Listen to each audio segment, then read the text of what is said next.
Hello everyone, আসসালামু আলাইকুম। সবাই কেমন আছেন? আশা করছি সবাই ভালো আছেন।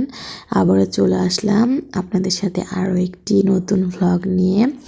তো আজকে আমি সারাদিন কি রান্না করব এটাই আপনাদের সাথে শেয়ার করব। জানি না আপনাদের কাছে আমার ভিডিওগুলো কেমন লাগে। আসলে আমার ফোনটা কিন্তু অতটাও দামি না, খুবই কম দামি একটা ফোন, এই জন্য ফোনের ক্যামেরাটাও কিন্তু এতটাও ভালো না। তো ভিডিও আসলে তেমন একটা ভালো আসে না, কারণ আমি খুবই মধ্যবিত্ত পরিবারের একজন। আমার স্বামী খুব ছোট্ট একটি জব করে, আর সবসময় আমি তার সামর্থ্য অনুযায়ী চলার চেষ্টা করি। আমার চাইলে কিন্তু আমি লাখ লাখ টাকা দিয়ে ফোন কিনতে পারবো না, এই জন্য আমার কাছে যে ফোন আছে আমি সেটা দিয়েই ভিডিও করি। তারপরেও যারা আমার ভিডিও দেখে পছন্দ করে, ভালো লাগে, আমি তাদের কাছে অনেক বেশি কৃতজ্ঞ। তো আমি আজকে প্রথমেই ডিম সিদ্ধ করে নিয়েছি। আমার ছোট মেয়েটা ডিম খেতে অনেক বেশি পছন্দ করে। ওর বয়স যেহেতু মাত্র 1 বছর, ওকে আমি 2 মাস হলো ডিম খাওয়াচ্ছি। তো প্রতিদিন একটা করে দিই, মাঝে মধ্যে বাদ দিই। প্রথমে আমি ডিমটা সিদ্ধ করে নিয়েছি, আর বড় মেয়ের জন্য একটা নিয়েছি। ও অনেক আগে থেকেই ডিম খায়, ডিম খেতে দুজনে অনেক বেশি পছন্দ করে। তারপরে এখানে আমি মসুরের ডাল সিদ্ধ করব। আজকে আমি মসুরের ডাল রান্না করব আর ভাজি রান্না করব, এই তো, আর কিছু না। তো তোমাদের সাথে আমি সেটাই শেয়ার করব। আমি আগেই বললাম, প্রতিদিন কিন্তু চাইলেই গোস্ত মাছ এগুলো আমরা খেতে পারবো না, কারণ আমি কিন্তু খুবই মধ্যবিত্ত পরিবারের। তো আমি এখানে মসুরের ডাল সেদ্ধ করতে দিয়েছি, আর মসুরের ডাল সেদ্ধ করার সময় কিন্তু কোনো রকম মশলা দেওয়া যায় না, শুধুমাত্র লবণ না, শুধুমাত্র মরিচ আর হচ্ছে পেঁয়াজ, আর চাইলে রসুন দিতে পারেন। তো আমি সেগুলাই দিয়ে দিয়েছি। তো এখানে আমার কালাইটা সেদ্ধ হয়ে যাওয়ার পরে আমি যখন এটা ঘেটে নিব, তার আগ দিয়ে হলুদ আর লবণ দিতে হবে, কারণ যদি আগেই লবণটা দিয়ে দেওয়া হয় তাহলে কিন্তু ডালটা সেদ্ধ হতে চায় না, অনেক দেরি হয়। এই জন্য এটা যখন সেদ্ধ হয়ে যাবে, যখন এটা ঘেটে নিতে হবে, তখন কিন্তু লবণ আর হলুদটা দিয়ে দিতে হয়। তারপরে এটা দিয়ে আমি এখন এটা ঘেটে নিব। আর আমি এটা কিন্তু খুব একটা ভালো পারি না, তবুও চেষ্টা। বড় মেয়েটা ওর দাদিমণি নিয়ে আছে, আর ছোট মেয়েটা আমার পাশে আছে।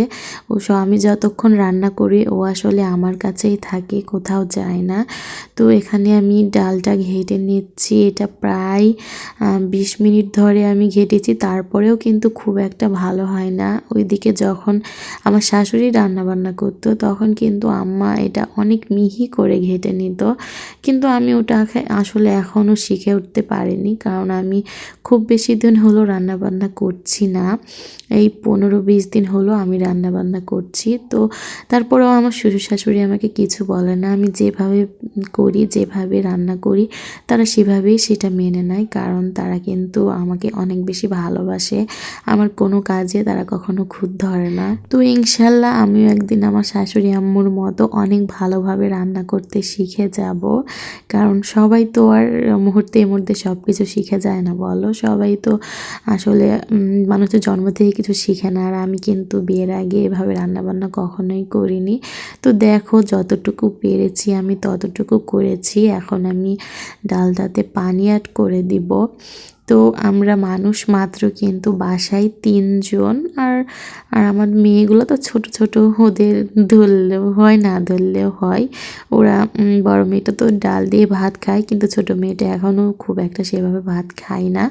এই আমার থেকে কি ও দাদুমণির থেকে সামান্য একটু করে নেয়, ওইটুকুই। তো আমি ডালটা পানি দিয়ে দেওয়ার পরে এখানে আবার কিছু পেঁয়াজ দিয়ে দিব, কারণ পেঁয়াজ আসলে যত বেশি দেওয়া যায় ডালটা খেতে কিন্তু তত বেশি ভালো লাগে। আমি কিন্তু ওই দিকে কিছু ভাজি রান্না করার জন্য পেঁপে, মূলা এগুলার কেটে নিয়েছি। যখন ডালটা সেদ্ধ হচ্ছিল তখনই কিন্তু আমি এগুলা কেটে নিয়েছি, কারণ আমার কোনো হেল্পিং হ্যান্ড নেই, সব কাজ আমাকেই করতে হয়। আর আমার মেয়েগুলাকে আমার শাশুড়ি ধরে রাখে আমি যখন রান্না বান্না করি। তো এখানে আমি পেঁপে, মূলা, আলু এগুলা সব কিছু কেটে কেটে নিয়েছি। আর আমার কিন্তু এই পেঁপে ভাজিটা খেতে অনেক বেশি মজা লাগে। তো আম্মা বলছিল আলুটা যাতে না দেই, কিন্তু আমার ভাজিতে আলু ছাড়া একেবারেই ভালো লাগে না। এই জন্য আমি যখনই যেই ভাজি করি না কেন আমি আলু দিই, কারণ আমার ভাজিতে আলু না দিলে আসলে একেবারেই খেতে ইচ্ছে করে না। তো ওইদিকে আমার ভাজি কুটে বেছে ধুয়ে সব কিছু কমপ্লিট। এখন আমার ডালটা নামিয়ে নিব। ডালটা তেলে দেওয়ার পরে আমি এখন ভাজিটাও রান্না করে নেব। তো ভাজিটা প্রথমে দিয়ে এখানে আমি পেঁয়াজ, মরিচ, তারপরে তেল, লবণ, হলুদ সব কিছু একসাথে মিক্সড করে নেব। আসলে এটা প্রথমে পেঁয়াজ মরিচ ভেজে তারপরে দিলেও হয়, আবার যদি তোমরা মনে করো যে না আগে দিবে তবুও হয়, কোনো সমস্যা নেই, যেভাবে রান্না করবে সেভাবেই হবে। তো আমি প্রথমে এগুলা দিয়ে দিয়েছি, তারপরে বাকি মশলাগুলো দিব। আর ভাজি রান্না করার সময় আসলে চুলাটা এত বেশি জ্বলে গেছিলো যে ভাজিটা প্রায় পুড়ে যাচ্ছিল। তারপরেই আমি ধীরে ধীরে জালটা নিভিয়ে দেই। তো আমি কিন্তু ডালটা নামিয়ে নেওয়ার পরে ভাত বসিয়ে দিয়েছিলাম, কিন্তু সেটা আসলে তোমাদের সাথে শেয়ার করতে পারলাম না, কারণ আমার বড় মেয়েটা কান্না করছিল। ওকে আসলে ও কাল সারা রাত ঘুমায়নি, ওর মাথায় প্রচণ্ড ব্যথা করছিল, এজন্য ওকে গোসল করিয়ে দিয়ে আসছি। তখন আমার শাশুড়ি আম্মু চুলার পাড়ে আসছিল আর সেই ভাতটা রান্না করে নিয়েছে। তো এই জন্য আমি ভাত রান্না করার সময় আসলে ভিডিওটা করতে পারিনি, কারণ আমি তখন ছিলাম না। আমি তখন আমার বড় মেয়ের কাছে ছিলাম। ওকে গোসল করিয়ে খাওয়াই দিয়ে আমি ঘুম পাড়াই দিয়ে তারপরে আবার এসেছি। এর মধ্যে এসে দেখি ভাত রান্না হয়ে গিয়েছে। তো আম্মা ভাত রান্না করে নিয়ে চলে গিয়েছে। এখন আমি ভাজিটা রান্না করব আর কিছু রুটি করব, তাহলে আমার আজকের রান্নাবান্না শেষ। তো আমি প্রতিদিন যতটুকুই রান্না করি তোমাদের সাথে ততটুকুই শেয়ার করি। এমন অনেকে আছে শুধুমাত্র ভালো মন্দ রান্না করলেই ভিডিওর সামনে নিয়ে আসে। তো আমি প্রতিদিন তো আর গোস্ত মাছ তোমাদের সামনে নিয়ে আসতে পারবো না, এই জন্য আমি আমার সংসারে যতটুকুই আমি রান্না করি ততটুকুই তোমাদের সাথে শেয়ার করি। যদি তোমাদের কাছে আমার ভিডিওগুলো ভালো না লেগে থাকে তাহলে তোমরা আমার ভিডিও দেখো না, তবুও কেউ প্লিজ খারাপ কমেন্ট করো না। আর যারা আমার ভিডিও দেখতে পছন্দ করো তাদের কাছে আমি আসলে অনেক বেশি কৃতজ্ঞ। তো দেখো তোমাদের সাথে কথা বলতে বলতে আমার কিন্তু ভাজিটা প্রায় হয়ে গিয়েছে।